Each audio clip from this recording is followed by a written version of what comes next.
नमस्कार, आप सबका स्वागत है दिवाली स्पेशल के कार्यक्रम में। आज हम बातचीत करेंगे बहुत ही खास मेहमान से, mister Saurabh Mukherjea. He is founder and chief investment officer at Marcellus investment managers. Very good afternoon Saurabh ji, and thank you so much for taking our time. Good afternoon Geetu and pleasure being part of आपका Diwali show. Always pleasure hosting you sir. पहले हम शुरुआत करते हैं बाजारों की, और अगर हम सब बीता हुआ संवत देखें तो काफ़ी अच्छा प्रदर्शन बाजारों ने दिया है, चाहे वो लार्ज कैप्स हो, चाहे वो मिड कैप्स हो, या फिर स्मॉल कैप्स हो। लेकिन अगर हम इस संवत के टूवर्ड्स द एंड जाएंगे, थोड़ा बहुत करेक्शन हमने मार्केट्स में देखा, 5 से 6% का। और मार्केट्स है अभी भी फर्मली होल्ड अप करते हुए। नया संवत आपको कैसा लगता है बाजारों के लिए, और दिशा किस ओर रह सकती है? देखिए, इंडियन इकोनॉमी की जो उछाल रही कोविड के बाद ज़बरदस्त थी। अगर हम FY22, FY23, FY24 देखें, 3 साल लगातार करीबन 20% EPS ग्रोथ आई, इकोनॉमी भी तगड़ी हालत में थी। मेरे ख्याल से गीतू जी, इकोनॉमी में एक सिक्लिकल डाउनटर्न शुरू हो गया है। उसका असर ओके। कुछ हद तक जून क्वार्टर के अर्निंग्स में दिखे थे। जून क्वार्टर में अगर हम बैंक्स को बाहर छोड़ दें, तो एक्सक्लूडिंग बैंक्स करीबन 5-6% अर्निंग्स ग्रोथ थी। मेरे ख्याल से सितंबर के क्वार्टर में इंक्लूडिंग बैंक सितंबर के क्वार्टर में कुछ खास अर्निंग्स ग्रोथ दिखेगी नहीं मार्केट में। और ये मद्देनजर रखते हुए कि मार्केट की वैल्यूएशन फॉरवर्ड पी के तौर पे अगर देखें, मार्केट की वैल्यूएशन कुछ ऑल टाइम हाइस के पास है। मेरे ख्याल से अगले 12 महीने डिफिकल्ट रहेंगे मार्केट के लिए। और अगर निफ्टी के लेवल पे या सेंसेक्स के लेवल पे अगर हाई सिंगल डिजिट रिटर्न आ जाती है, तो मेरे ख्याल से हमको काफ़ी खुश होना चाहिए, बिकॉज काफ़ी मीनिंगफुल सिक्लिकल डाउनटर्न लग रहा है। स्ट्रक्चरल स्टोरी इंडिया की अच्छी है, बरकरार है। लेकिन आफ्टर 3 इयर्स ऑफ शानदार ग्रोथ, शानदार earnings growth, GDP growth, economy एक सॉफ्ट स्पॉट को हिट कर गई है, जिसकी वजह से अर्निंग्स ग्रोथ काफ़ी कमज़ोर आएगी। इस क्वार्टर भी आएगी जो सितंबर वाली क्वार्टर है, और मेरे ख्याल से आगे आने वाले 1-2 क्वार्टर भी काफ़ी कमज़ोर रहेंगे ईपीएस ग्रोथ के नज़रिए से। गिवन मार्केट ऊंचे वैल्यूएशन पे है, मेरे ख्याल से अगला 12 महीना ओवरऑल मार्केट कंपाउंडिंग के लिए थोड़ा सा सबड्यूड रहेगा। हाई सिंगल डिजिट रिटर्न्स मेरे ख्याल से will be a good outcome. Saurabh ji, FIIs का एग्जिट बहुत बारी तरीके से हमने पिछले कुछ हफ्तों में देखा है, और अगर हम पूरे साल की भी बात करते हैं तो FIIs have not been that active in Indian markets. लेकिन इंटरेस्ट रेट डिफरेंशियल के हिसाब से ये माना जा रहा है कि अगर ब्याज दरों में कटौती होती है, जो 50 बेसिस पॉइंट का हम फेड की तरफ से देख चुके हैं, लेकिन इन्फ्लेशन कंसर्न्स अभी भी उभर के आ रहे हैं। भारत में अभी कोई कट नहीं देखने को मिला। अगर कट होता है, और यूएस मार्केट्स में भी फर्दर कट्स होते हैं, तो क्या लगता है आपको कि एफआईआईज की वापसी हो सकती है? क्योंकि वैल्यूएशंस के हिसाब से अभी आपने कहा कि एक्सपेंसिव ही है, लेकिन ऊपर से हम करेक्ट हो चुके हैं। देखिए, valuations will be the main driver. I think interest rates का जो मुद्दा था वो काफ़ी हद तक एड्रेस्ड हो चुका है। एंड आई एम श्योर जैसे जैसे यूएस में रेट्स की कटौती होगी, उम्मीद है आरबीआई भी रेट्स की कटौती करेगी। दिसंबर के महीने से मेरे ख्याल से आरबीआई भी रेट्स कट करेगी। सो इंटरेस्ट रेट का मुद्दा मेरे ख्याल से हॉट बटन नहीं है, वो चिंताजनक मुद्दा नहीं है। इंडिया में valuations and combination of valuations with थोड़ा सा अनसर्टेनिटी इन पॉलिटिक्स, और साथ ही साथ जो मैं बोल रहा हूँ अर्निंग्स पे काफ़ी तगड़ी कमजोरी, वो जो कॉम्बिनेशन है वो एफआईआईएस को मेरे ख्याल से चिंता में डाल रहा है, दुविधा में डाल रहे हैं। And as you are saying, उसकी वजह से एफआईआईएस की दुविधा की वजह से आपको पैसा बाहर जाते हुए दिख रहा है। विदेशी विदेशी निवेशक बाहर निकल रहे हैं रादर देन अंदर आ रहे हैं। सो एक कॉम्बिनेशन ऑफ सर्कमस्टांसेस लगेगा, या तो इकोनॉमी में ज़बरदस्त तेजी फिर से दिखे, या वैल्यूएशंस 20% नीचे दब जाएं। Right, one of the two has to happen. Either economy जबरदस्त तरीके से अर्निंग्स की उछाल आए फिर से, या वैल्यूएशंस नीचे की तरफ जाए। अगर if one of the to doesn't happen, मेरे को एफआईआई के एपेटाइट में उतना उतना जोश नहीं नज़र आ रहा। एंड काफ़ी हद तक हम एफआईआई का पैसा इंडिया इंडिया में मैनेज करते हैं, उनके व्यवहार से भी नज़र आ रहा है कि they are not happy. Either उनका कहना है कि इस वैल्यूएशन पे the economy should be far stronger and earning should be okay. Far stronger than जो हकीकत आज नज़र आ रही है। तो लेकिन क्या हम शार्प कट्स की भी उम्मीद कर सकते हैं, क्योंकि domestic liquidity is quite supportive? I think कर सकते हैं। आप देख ही रहे हो अर्निंग सीजन में, जहां पे भी कंपनी की earnings even low single digits आ रही है, मार्केट बेतहाशा स्टॉक प्राइस को पीट रही है। तो ट्रू। वो सिलसिला मेरे ख्याल से शुरू हो गया है कि जहाँ पे भी 4-5% ईपीएस ग्रोथ आ गई, उम्मीद थी शायद 10 आएगी, 5 आ गई है, तो मार्केट स्टॉक को 10-15% घुसा दे रही है। तो ये सिलसिला मेरे ख्याल से शुरू हो चुका है। डोमेस्टिक इन्वेस्टर भी रैशनल है, उसके पास भी दिमाग है, उसको दिख रहा है कि इकोनॉमी सॉफ्ट स्पॉट में आ चुकी है। And after 3 years free market economy है, जाहिर है उतार चढ़ाव रहेगा। एक ट्रेंड लाइन है ऊपर की तरफ, बट उस ट्रेंड लाइन के इर्द गिर्द इकोनॉमी में सॉफ्टनेस आएगी। सो डोमेस्टिक इन्वेस्टर भी उसी मुताबिक मेरे ख्याल से अपने एपेटाइट को पे लगाम लगाएगा। ऐसी तो है नहीं कोई ट्रेन निकली आ रही है कि आज इन्वेस्ट नहीं किए तो कभी इन्वेस्ट कर नहीं पाएंगे। सो उस नज़रिए से हम देखें तो रिजल्ट सीजन में जो सुर्खियां दिख रही है, वो जो ट्रेंड दिख रही है, वो साफ दिखा रहा है कि जहाँ पे भी थोड़ी सी डिसअपॉइंटमेंट आ रही है स्टॉक मार्केट में, वो स्टॉक 10% घुस जा रहा है। सौरभ जी, कौन से ऐसे सेक्टर्स हैं जो आपको लगता है कि अगले 1 साल में चलने चाहिए? वैल्यूएशन के हिसाब से थोड़ा बहुत कंफर्ट मिल रहा है। 7-8 महीने पहले हमने जो एक अंदाज़ा लगाया था कि पॉलिटिकल सिचुएशन काफ़ी नाजुक है, और हमको लगा था कि सरकार को फार्मर और रूरल सेक्टर को सपोर्ट देना ही पड़ेगा पॉलिटिकल हुँ, सिचुएशन को मद्देनज़र रखते हुए। वो सोच हमारी ये भी आज बरकरार है, और इसलिए हमने काफ़ी हद तक जो निवेश किया है लास्ट 6-8 महीने में, हमने अपना एक्सपोजर बनाया है to sectors which the government will have to help from a electoral perspective, from a vote bank perspective. So hmm, farmer को राहत देना, एमएसपी को बढ़ाना, सब्सिडीज बढ़ाना। मेरे ख्याल से कुछ हद तक we saw that in the 24 July budget, and मेरे ख्याल से 1 फरवरी 2025 को भी जो बजट आएगी, वहाँ पे भी सरकार हुँ, का सपोर्टिव स्टांस रूरल इंडिया के कॉन्टेक्स्ट में बरकरार रहेगा। प्लस बरसात भी अच्छी हुई है। सो हुँ, थीम्स अराउंड रूरल इंडिया, जैसे कि ट्रैक्टर्स, जैसे कि रूरल इंडिया के जो जिस प्रकार के ऑटोमोबाइल्स उनको पसंद आते हैं, हुँ, फ्रेश फूड प्रोडक्शन, तो उन थीम्स के इर्द गिर्द हम काफ़ी एक्सपोजर बनाए हैं। हुँ, दूसरा थीम आईटी सर्विसेज, काफ़ी वेल नोन फीचर है कि यूएस रेट हुँ, कट जब शुरू होती है उसके बाद टिपिकली पहले 2 साल, first 2 years post the first rate cut, पहले रेट ओके, कट के बाद पहले 2 साल पहले 2 साल post rate cut IT services के लिए टिपिकली अच्छा होता है। इनफैक्ट मेरा जो अनुमान है हिस्टोरिकल शेयर प्राइसेस देखते हुए, that hmm, almost 60% of the wealth created by IT services firms comes in the hmm, first 2 years after the rate cut. तो अगेन आईटी ओके, सर्विसेज उस नज़रिए से हमारे काफ़ी सारे पोर्टफोलियोज का हिस्सा है, वो एक्सपोजर हमने बढ़ाने की कोशिश की है लास्ट तीन हुँ, महीने में। और तीसरा जो इलाका है, जो तीसरा जो सेक्टर है, कुछ हद तक वो एवरग्रीन सेक्टर बनने की आई थिंक दिशा में चल रहा है, is pharmaceuticals, right? So both API and finish um, formulations, other than चाइना+1, विच इज़ चाइना और वेस्ट के बीच में जो टक्कर है उससे इंडिया को एपीआई का धंधा मिल रहा है। उसके अलावा जो हुँ, चाइना जिस प्रकार से raw materials for the pharma sector के भाव तोड़ा है, की स्टार्टर हुँ, मटेरियल जिसको बोलते हैं, की स्टार्टर मटेरियल से एपीआई बनती है, एपीआई से दवाई बनती है।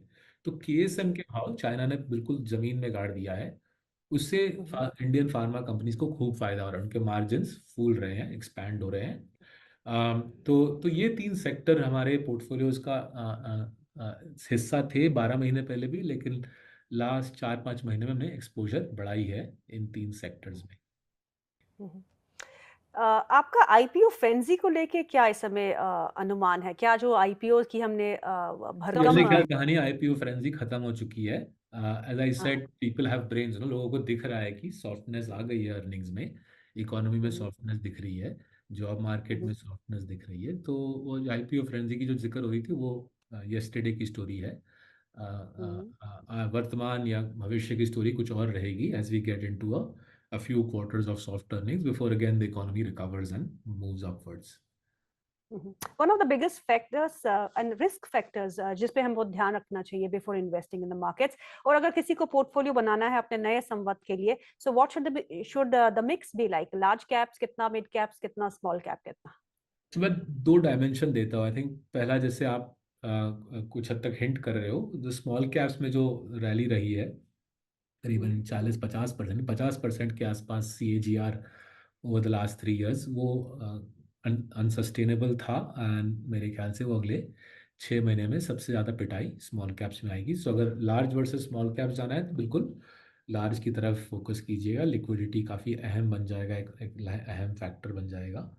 और दूसरा, हम्म, अगर हम quality versus value, right, value मतलब हमारे देश में काफ़ी लोग इंटरप्रेट करते हैं वैल्यू मतलब सरकारी स्टॉक PSU खरीद लिए, power infrastructure, metals, mining, basically सरकार के जो कॉन्ट्रैक्टर के काम है वो वाले स्टॉक्स, वहाँ पे मेरे ख्याल से वीकनेस ज़्यादा आएगी। The stocks have had a stellar run, and earnings growth यहाँ पे मेरे ख्याल से दबाव में काफ़ी हद तक आएगा। And therefore rather hmm, than value, my suggestion will be आप क्वालिटी की तरफ जाएं, high quality large cap stocks. So quality और लार्ज कैप अगर जोड़ दें तो सबसे ज़्यादा सेफ हेवन, सबसे ज़्यादा शांति, रात हम्म। को चैन की नींद क्वालिटी लार्ज कैप्स में ही प्राप्त होगी। जी। सौरभ जी, आप किताबें बहुत लिखते हैं, आपकी पहली किताब भी मैं पढ़ चुकी हूँ, आपका इंटरव्यू भी किया था उस किताब को लेके। कोई नई किताब जो आपने अभी लॉन्च की हो और जो पढ़ना बहुत ज़रूरी है हम जैसे निवेशकों के लिए? देखिए, कोविड के बाद बेसिकली दिवाली 2021 फिर से हमने ट्रैवल रिज्यूम किया था, तो करीबन 1.5 साल तो घर में बैठे रहना पड़ा था। तो कोविड के जब हम दिवाली 21 में जब ट्रैवल फिर से रिज्यूम किए थे, ऑलमोस्ट ऐसा लगा था कि एक नया हिंदुस्तान दिख रहा है।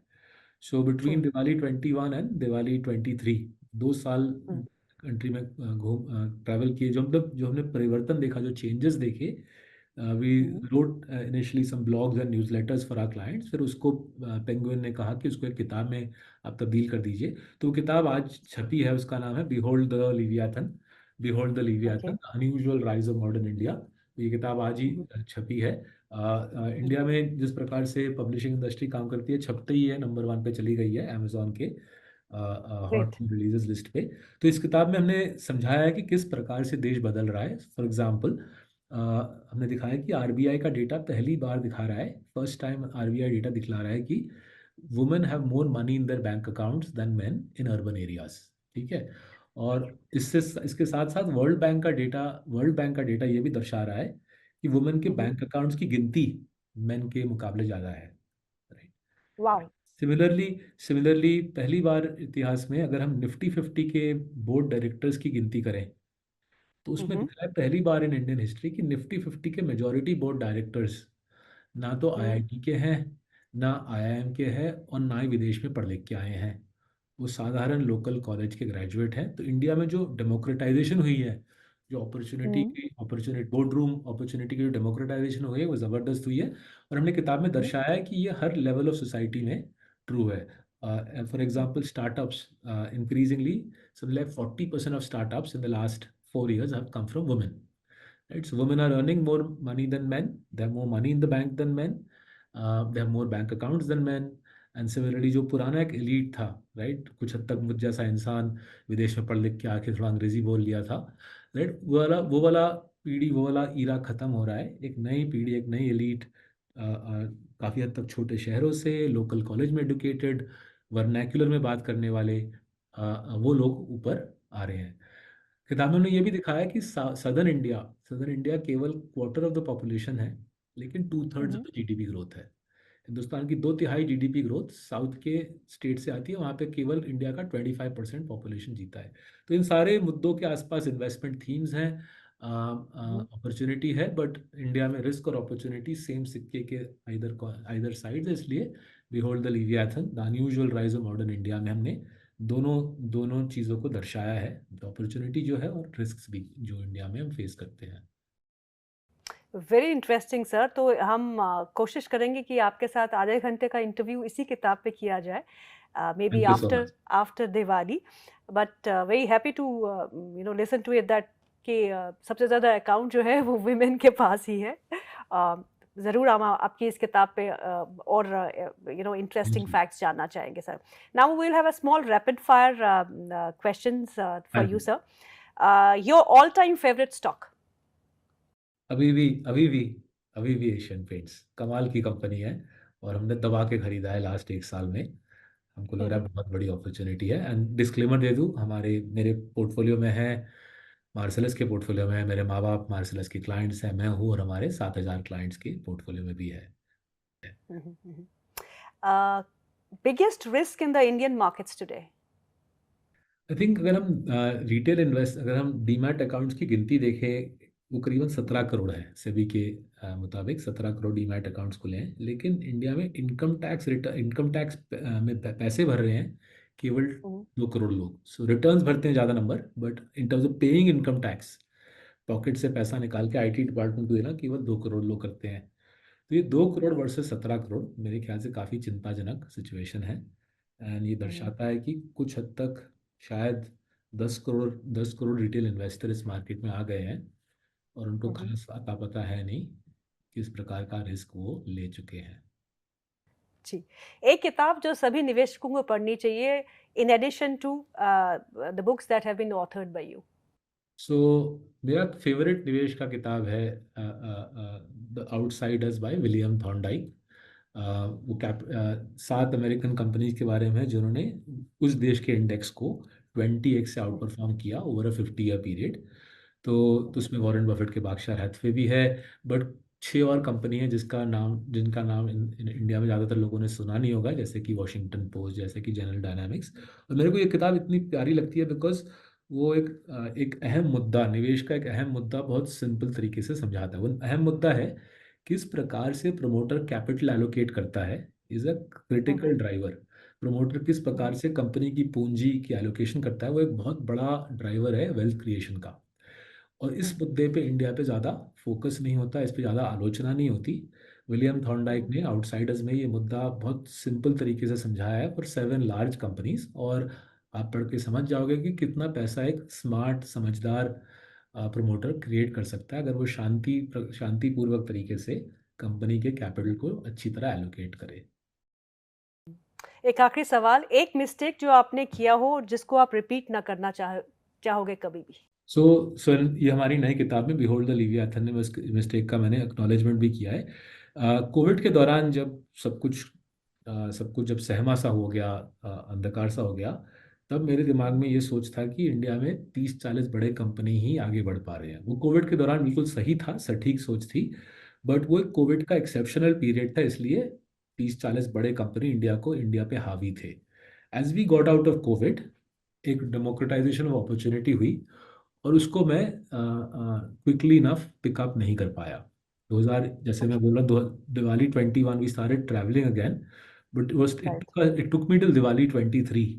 दिवाली 20 2 साल लग गए मेरे को समझने में किस प्रकार से इंडिया में अपॉर्चुनिटी डेमोक्रेटाइज हुई है। एज आई सेड, छोटे शहर, women, less privileged people, right, इन सब ने हुँ, अच्छे बिजनेसेस खोले हैं, प्रॉफिटेबल बिजनेसेस खोले हैं। और उनकी the democratisation of opportunities due to a variety of reasons. For example, अगर ब्रॉडबैंड सस्ती हो, जैसे हमारे देश में मोबाइल ब्रॉडबैंड फ्री के बराबर है, that's an enormous driver of democratisation of opportunity, right. Similarly, अगर पेमेंट सिस्टम्स फ्री हो जाए, which is what UPI has done, right, payment uh, systems free हो जाए, जीरो कॉस्ट हो जाए, that not uh, only helps छोटा छोटा vendor get payments for free, it also creates a uh, credit track record आज सब्जी वाले की भी और साइकिल रिक्शे वाले की भी बन जा रही है, राइट। उससे true. Access to credit improve हो जाता है, उससे डेमोक्रेट, तो ये वाला जो डेमोक्रेटाइजेशन ऑफ अपॉर्चुनिटी का फैसेट है, मैं खुद ही हुँ, समझ नहीं पाया टिल दिवाली 23। एंड उसका अफसोस है, बिकॉज थोड़ा जल्दी समझ लेता तो थोड़ा और कमा लेते। Once we uh, figured this out, last 1.5 साल में कमाई अच्छी हुई है, बट बीच में हुँ, 1.5 साल हमारा रह गया because of my not being able to pick this up. जी। सौरभ जी, बहुत-बहुत शुक्रिया आज प्रोग्राम में शामिल होने के लिए। हमारी तरफ से आपको ढेर सारी शुभकामनाएँ। Wishing you a very happy Diwali. शुभ Deepavali to everybody watching this show. Thank you. Thank you so much.